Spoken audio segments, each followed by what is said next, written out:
think his return is politically very significant. He has been away for a very long time, and because Begum Zia herself was not well, he has been managing the party quite well. I mean, right after the ouster of Sheikh Hasina's government, we saw that Tarique Zia was able to consolidate the political support for the party, and even though he was doing it online and through various new technologies that are available, he was able to keep the party with him.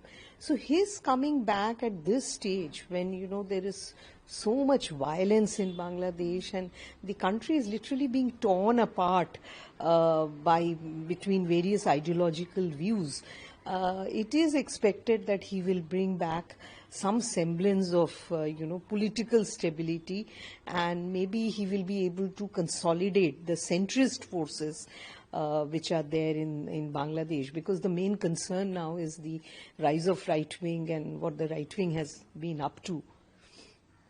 And ma'am, what implications can Tarique Rahman's role have on India-Bangladesh relationship? We have seen recent developments where a Hindu mob was lynched, a person was lynched, and Yunus government has given space to extremism. So how do you look forward when it comes to India-Bangladesh relationship, and his return, what would it mean for India? See, first thing his return would mean is that, clearly the election process is going to get hastened. A date for election has already been announced.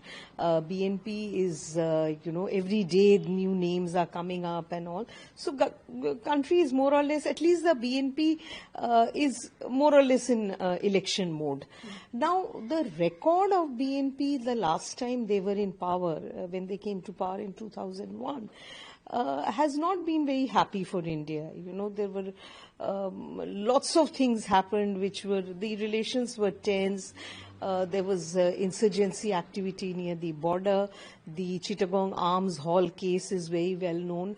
But a big difference from then and now is that then there was a coalition government with the Jamaat. The Jamaat had got some 20 plus seats. They had a couple of ministerships also.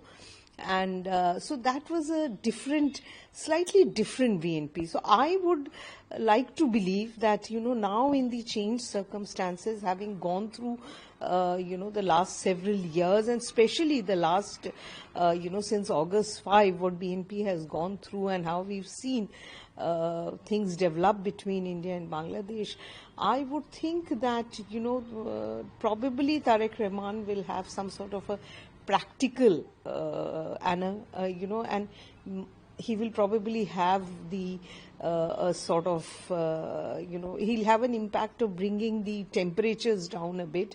But I have to add that, at no point has BNP very categorically or clearly put forward what their India policy is. From time to time, we see very shrill anti-India statements coming out of the BNP leadership. Sometimes we do see some of them say that, you can't do without a neighbor. I mean, you can't change your neighbor and you need to have working relationship.